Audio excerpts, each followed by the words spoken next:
Los socios colaboradores del Ministerio Luis Herrera y el Centro Cristiano El Siloé en Orlando, Florida, le invitan a participar de este tiempo para meditar en la palabra de Dios. Prepare su corazón e invite al Espíritu Santo para que revele la buena y perfecta voluntad de Dios para su vida, afirme su fe y lo habilite para alcanzar las promesas de Dios.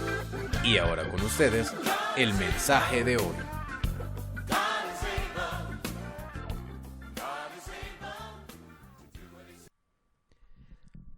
Bienvenidos nuevamente a este tiempo de meditación en la palabra de Dios. Estamos estudiando la serie Jesús, el ungido de Dios.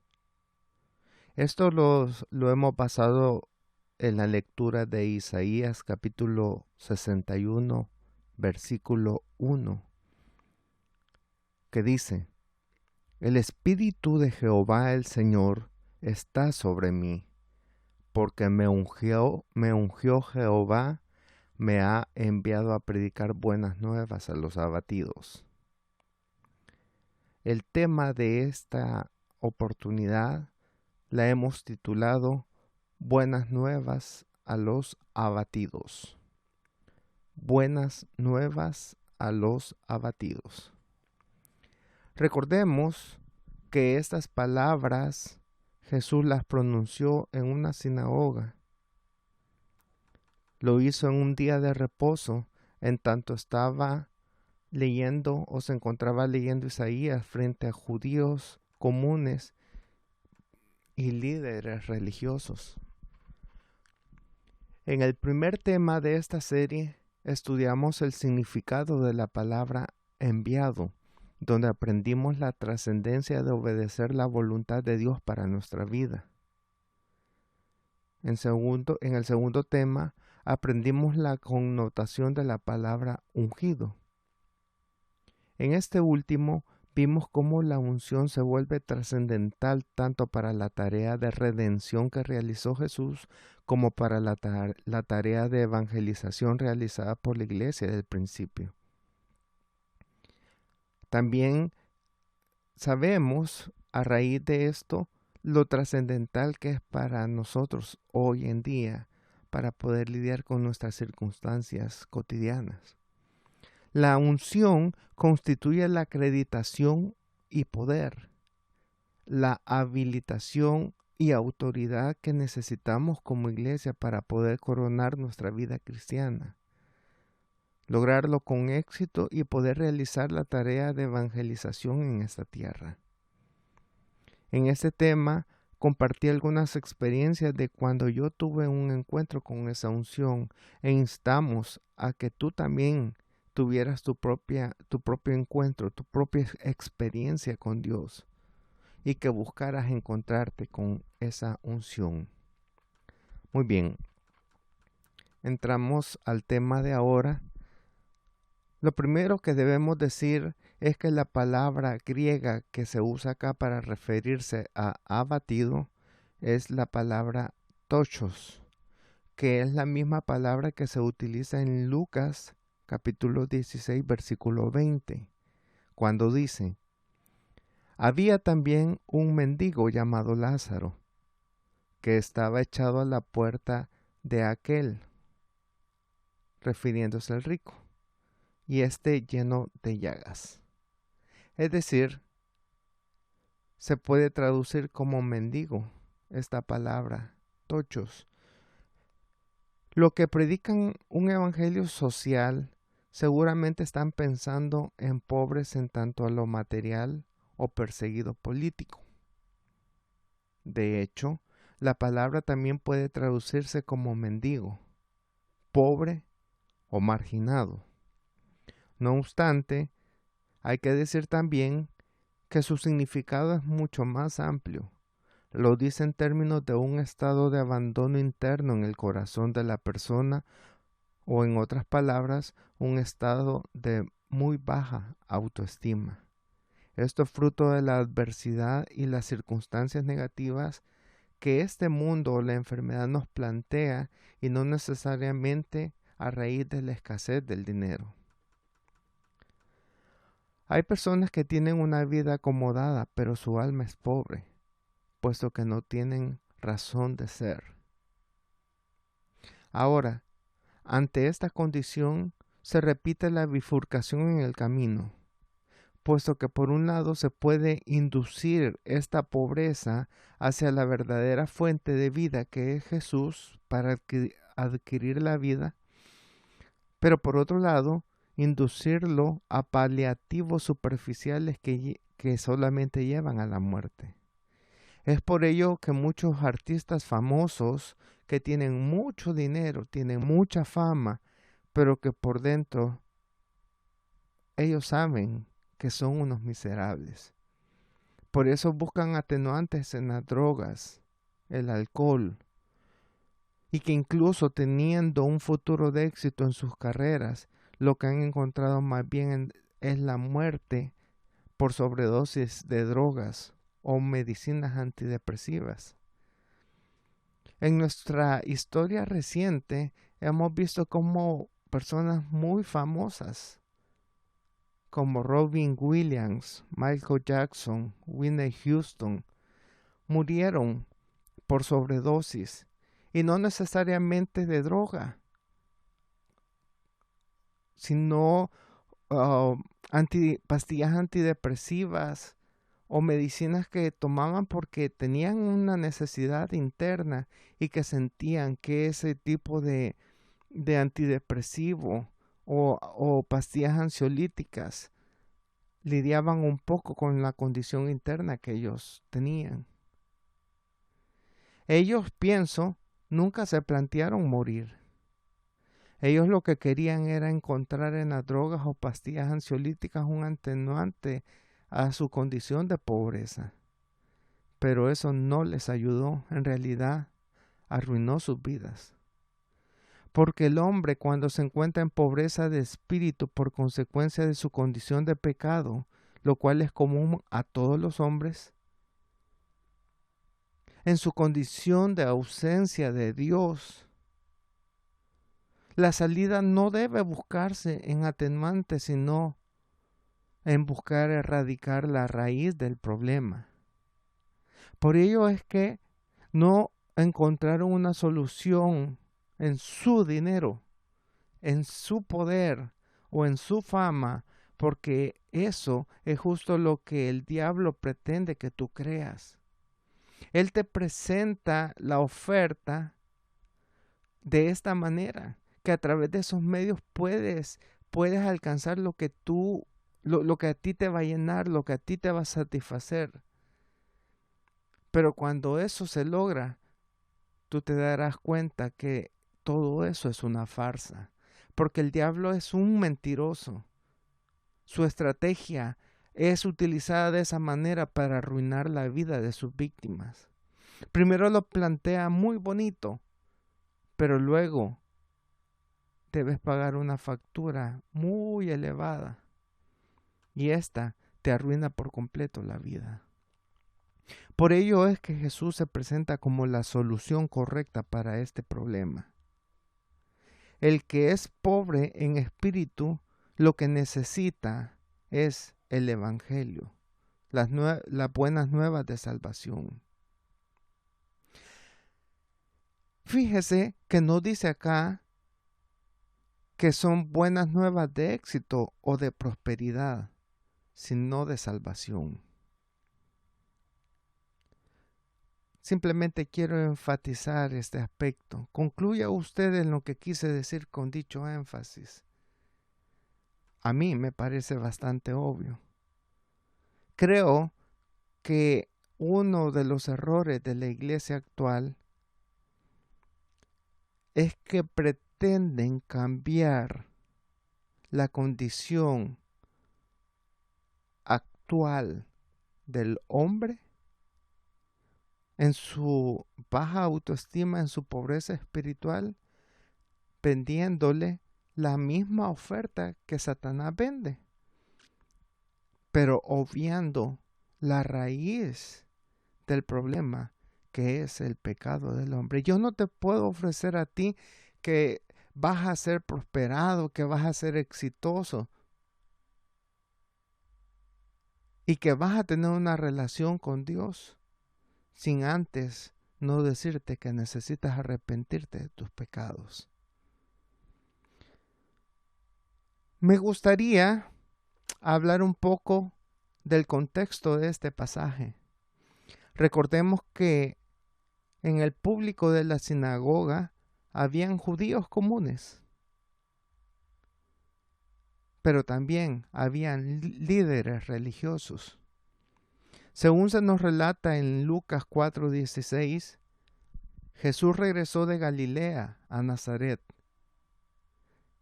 la ciudad donde él se crió. Fue allí donde un sábado entró a la sinagoga y fue donde leyó Isaías 61.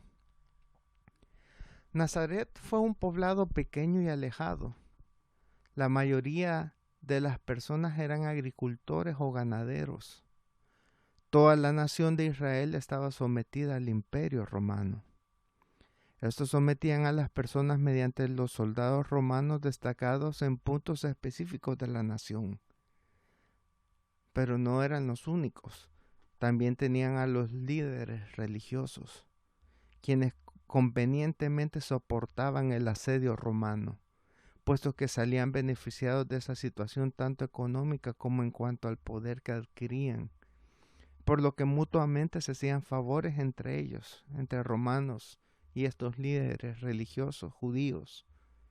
Esto con el fin de cuidar sus propios intereses, aunque esto afectara al judío común. Los romanos tenían emisarios judíos para cobrar impuestos, a los cuales les daban comisiones sobre lo recaudado, por lo que estos buscaban alcanzar la mayor partida, no importando sus prácticas injustas y que éstas afectaran al judío común. Las cargas impositivas y religiosas eran tan fuertes que básicamente la mitad o un poco más de lo que se producía le quedaba a los líderes religiosos judíos y a los líderes políticos, otra parte. De tal manera que al judío común le quedaba muy poco y además debía pagar deudas. Era básicamente muy ínfimo lo que le quedaba para el sostén diario. La mayoría del judío común vivía en condiciones muy precarias.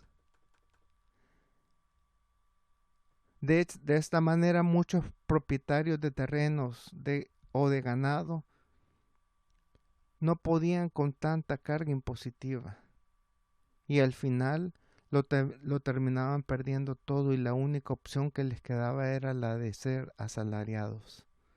Trabajar para ganar un jornal que apenas le alcanzaba para lo más básico, o en su defecto, buscaban sostenerse por la pesca que les ofrecía el mar de Galilea como un aliciente a su condición. De esta manera, el judío común que estaba en aquella sinagoga estaba bien familiarizado con la pobreza, ya sea que la veamos desde un punto de vista social o económico, o bien lo veamos desde un punto de vista anímico.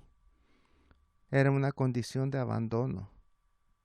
Era un pobre en tanto a que su autoestima era pisoteada por las circunstancias que le rodeaban. Recordemos que en esta época debían pagar impuestos a un invasor. Eso no era nada agradable. Y mucho menos cuando veían los abusos de poder, los cuales eran muy frecuentes. Y no se diga de pagar a gente que practicaba el paganismo y que reñía totalmente con los principios infundados por Dios a toda la nación. Ellos debían soportar el abuso de los líderes religiosos. Debían lidiar con la enfermedad, con el luto, con las opresiones demoníacas, puesto que se nota en la Escritura que era muy común que las personas fueran atormentadas por posesiones. Habían enfermedades terribles como la lepra. Aquel que la adquiría básicamente estaba condenado a que lo enviaran a vivir de forma aislada, de forma segregada y menospreciada, que básicamente equivaldría a decir en el presente que se tenían que ir a vivir a las cloacas de la ciudad. La injusticia estaba a la orden del día. La muerte, el luto, era parte de la realidad de aquel entonces. La medicina no era avanzada, la salubridad no era muy buena. Enfermedades como la malaria, procesos febriles causadas por pestes, piojos y otros insectos, y sumado a ellos la desnutrición, hacían que la muerte y el luto estuvieran presentes en cada hogar en aquella sociedad. Los estudiosos dicen que el 50% de los niños ya habían muerto antes de sus 5 años por distintas enfermedades y en parte causadas por la misma desnutrición. Jesús fue parte de esta realidad, la vio, la vivió muy de cerca y se identificó con el dolor de aquel pueblo. Fue por eso que sus palabras en aquella sinagoga fueron tan significativas y poderosas. Aquel pueblo se identificó y por fin generó una sensación en ellos de alivio en medio de aquel sufrimiento. Cosa que no pasaba cuando escucharon predicar a los líderes religiosos de la época, como a los fariseos y saduceos. Recientemente escuché un análisis que efectuaron el arqueólogo Byron McCain, la profesora en estudios bíblicos de la Universidad de Illinois, Rachel Havelock, y el teólogo bautista Allen Callahan, quienes recorrieron la Tierra Santa con la intención de investigar y analizar las últimas evidencias arqueológicas e históricas de la realidad que vivió Jesús, así como de los hechos que marcaron su existencia. Ellos afirman lo que he mencionado anteriormente. Incluso hay estudios antropológicos que literalmente afirman la siguiente conclusión. Cito: hombres y mujeres trabajaban grandes jornadas para contar con lo mínimo. Desde temprana edad, todos debían contribuir a la vida familiar. Si eran buenos tiempos en esa región polvorienta, los alimentos básicos eran aceitunas, pan, leche, algo de queso quizás, y en ocasiones, muy raramente, un poco de carne.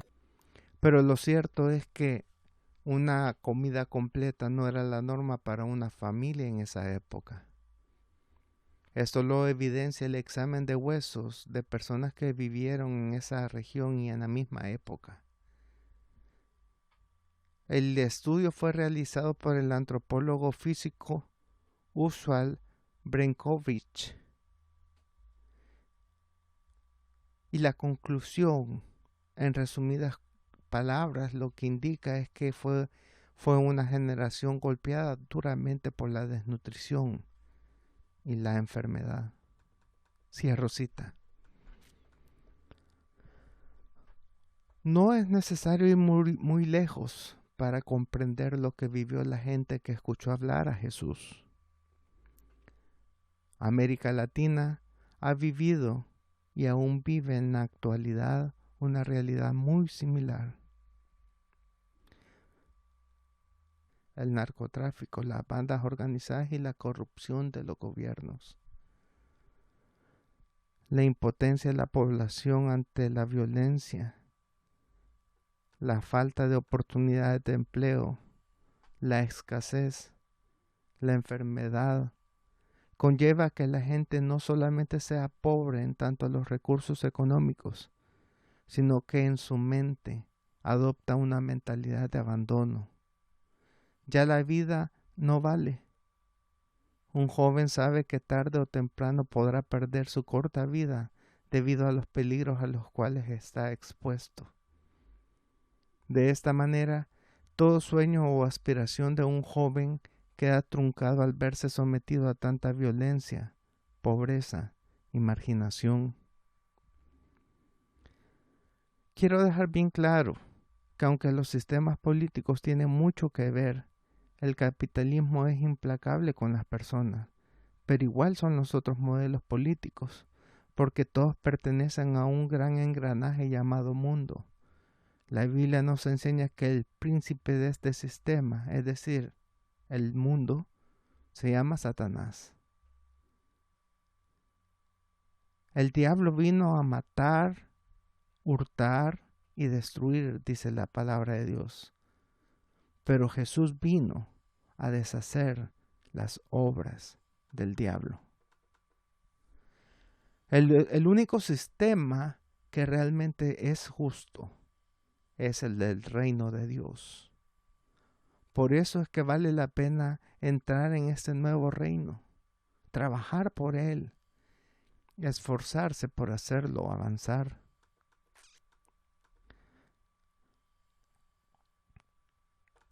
Ahora, hemos comprendido que la pobreza no solo era económica, sino también una condición de abandono y pérdida de iniciativa. Pero así como Jesús ofreció la solución correcta a cada problema, por ejemplo, al enfermo le ofreció la salud, al ciego que pudiera ver, al preso que tuviera libertad, al oprimido que fuera liberado de su opresión. La pregunta es, ¿qué le ofrece al pobre u oprimido? La respuesta que Jesús le dio es el Evangelio o buenas nuevas. Ahora podemos preguntarnos, ¿por qué le ofrece esto como solución correcta a su problema? ¿Qué piensa usted? Lo primero que podemos decir es que las buenas nuevas ataca el problema del ser humano desde su raíz, porque la raíz de todos los males es el pecado. La Biblia así lo enseña. Eso es elemental, puesto que el pecado trajo consigo la maldición y la muerte. Por eso Jesús se presentó como el enviado, es decir, como el remedio al problema. Y la vimos anteriormente que este remedio no es un remedio inventado por los hombres, sino un remedio enviado por el mismo Dios. Y por otro lado, por eso fue necesaria la unción, porque esta unción trae poder para liberar al hombre del pecado, lo que significa liberar al hombre de su problema raíz. En segundo lugar, al ser liberado del pecado, el hombre alcanza libre acceso a Dios y sus promesas, es decir, acceso al reino de Dios, acceso a su gobierno. Esto tiene una connotación suprema, puesto que el hombre puede entonces acceder a un gobierno que no es de este mundo corrupto, pues su procedencia es divina, que tiene autoridad sobre todo lo terreno, la enfermedad, la pobreza, incluso hasta de la misma muerte. En otras palabras, el pobre, ya sea que lo veamos en términos económicos o en términos anímicos, no necesita otra cosa sino las buenas nuevas, porque ellas abren el abanico de posibilidades para que este pobre alcance la riqueza espiritual. Ahora, Dios puede levantarte de tu pobreza económica. Existen múltiples evidencias bíblicas e históricas que lo confirman. En cuanto a lo bíblico, existen promesas que confirman el deseo del Señor de proveer solvencia al cristiano. Solo basta consultar en una concordancia o poner la palabra en un buscador en internet y poner la palabra próspero, y ahí encontraremos múltiples promesas del Señor. Pero podemos ver casos como el de Abraham, Isaac, Jacob, que fueron prosperados debido a que caminaron con el Señor. Pero cito estas referencias nada más porque no es el tema que nos ocupa. Si lo vemos desde el punto de vista histórico, cito a países que tuvieron esplendor espiritual y que como consecuencia también tuvieron un esplendor económico, como lo fue Estados Unidos de América e Inglaterra en el siglo XVIII y XIX.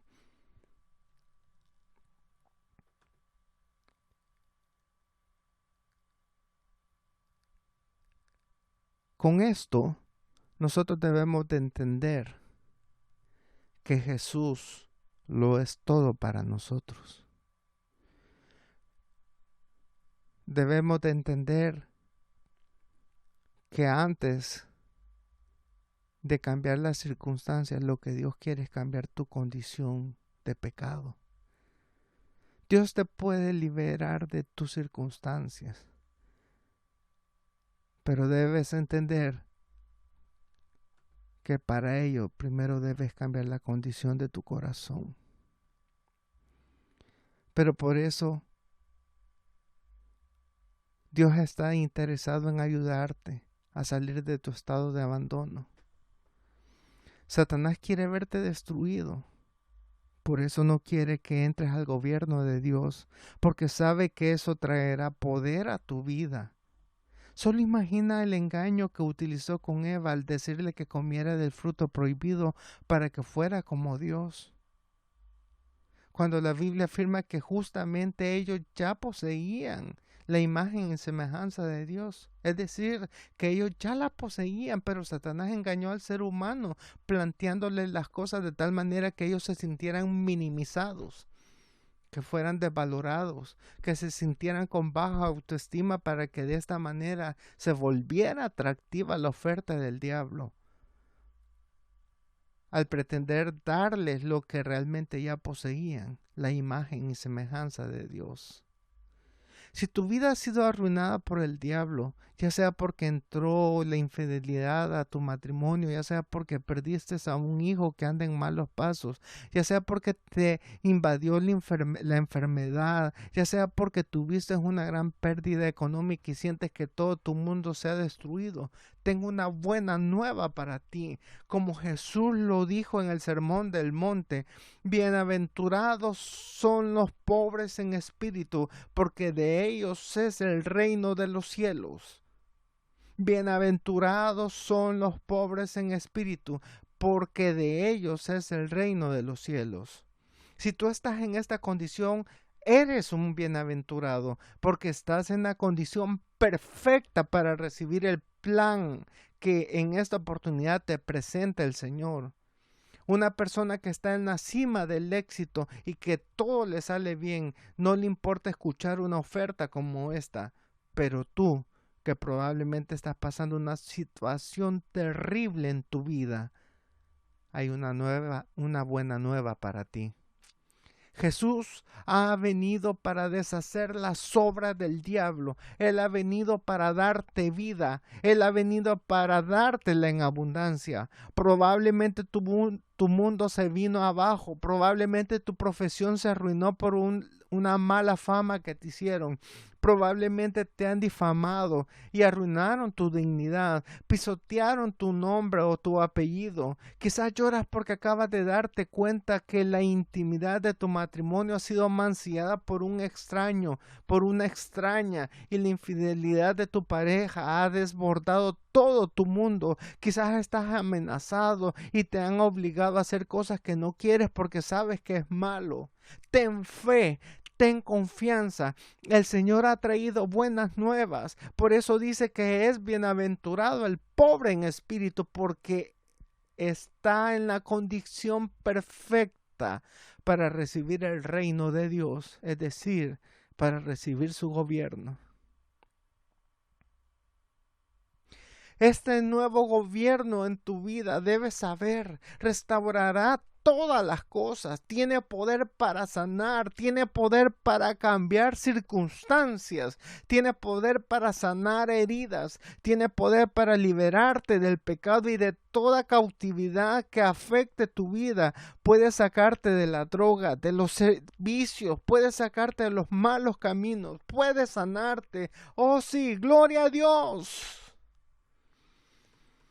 Él puede hacer nuevas todas las cosas. Para Él no hay imposibles. Él hará que el enemigo restituya todo el daño que te ha causado. Amigo, lo más grandioso es que te liberará del pecado, te reconciliará con Dios y lo más lindo, podrás tener una estrecha relación con Él. Por eso es que el judío común al referirse a Jesús decían, habla con autoridad, y no como los religiosos fariseos y saduceos, o cualquiera de los religiosos sinvergüenzas que lo único que hacían era beneficiarse del dolor ajeno, y por eso es que estos líderes no querían a Jesús, y lo odiaron tanto que promovieron su muerte, puesto que a este Jesús les estaba arruinando el negocio que tenían en coordinación con los líderes políticos representantes del gobierno romano. Jesús fue ungido para cambiar tus circunstancias.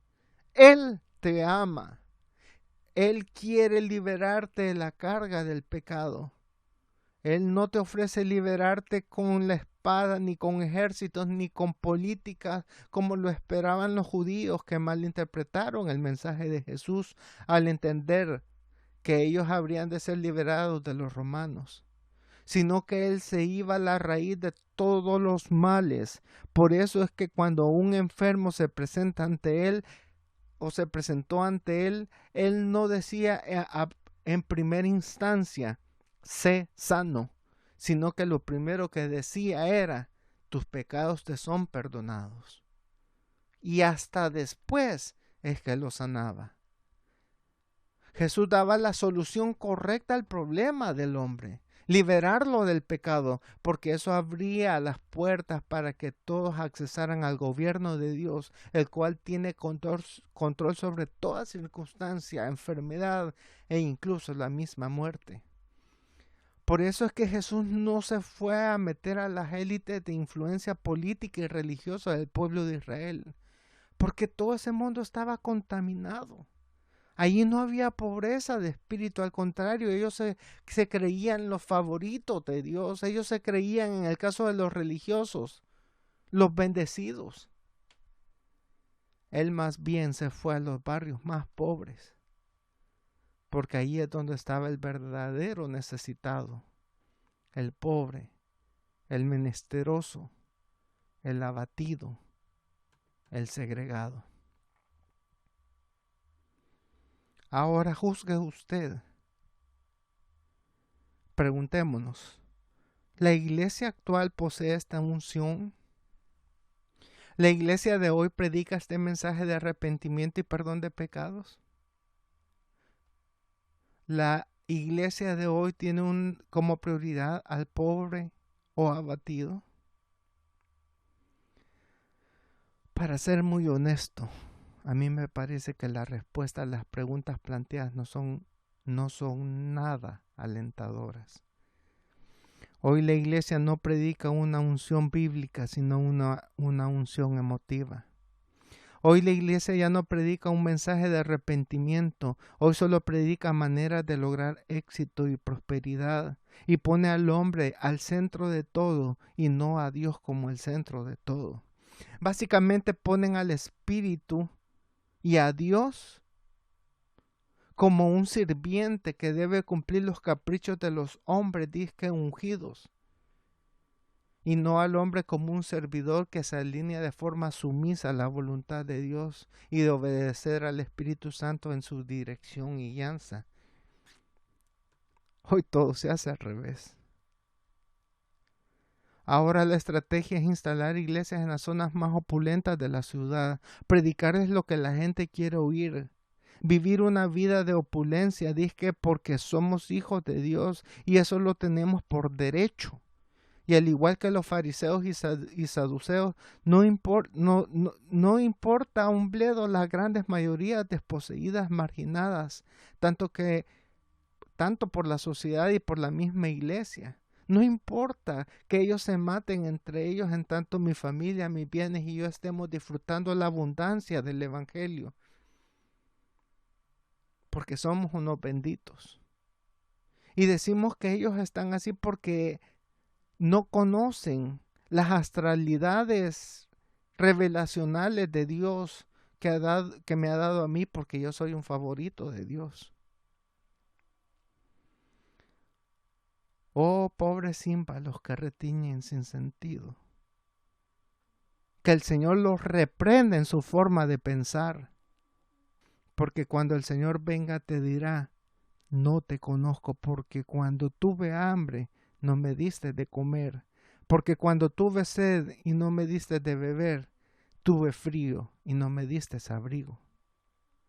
Allí será el lloro y crujir de dientes, cuando teniendo una alta estima de sí mismos por creerse ungidos, serán avergonzados por el mismo Señor, quien les cerrará la puerta y les dirá, apartados de mí, hacedores de maldad, nunca os conocí. Mi estimado amigo, aquí estamos hablando de asuntos que tienen trascendencia para la eternidad. Tú no te la puedes jugar.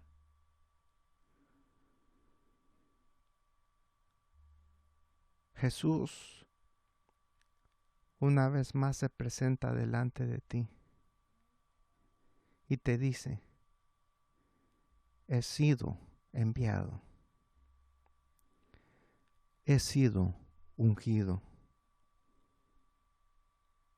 para que tú estando en tu situación actual, reconozca tu condición actual de pobreza de espíritu y que al hacerlo entiendas que necesitas un Salvador, que te libere del pecado y que de esta forma, al aceptar su oferta de salvación, tú puedas accesar al reino de Dios, que significa el gobierno de Dios sobre tu vida. Esto abrirá las puertas de los cielos en un abanico de promesas y posibilidades que cambiará tu circunstancia actual y que elevará tu estado espiritual que tanto te atormenta.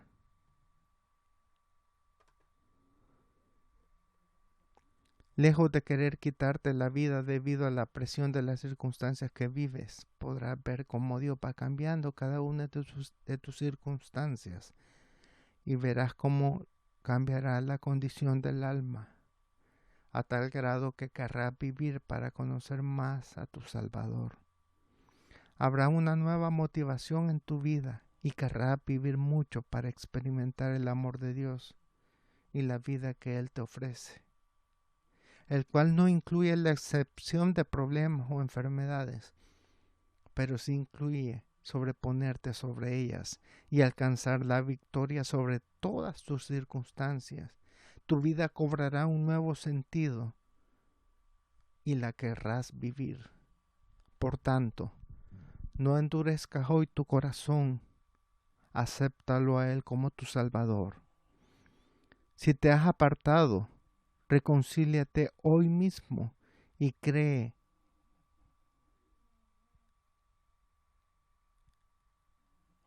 en Jesús. Cree en el Jesús que cambió la vida de muchos judíos que aceptaron su oferta y que a pesar que tuvieron que seguir lidiando con los problemas sociales, económicos y políticos de su época, salieron avantes y conquistadores porque Dios estaba con ellos. Vamos a orar. Padre bueno, en esta hora te pido por aquellos oyentes de este mensaje que probablemente están lidiando con tanta circunstancia negativa en su vida. Hay una carga terrible sobre sus hombros. Señor, tú eres poderoso para llegar hasta donde este oyente se encuentra, en la intimidad de su hogar,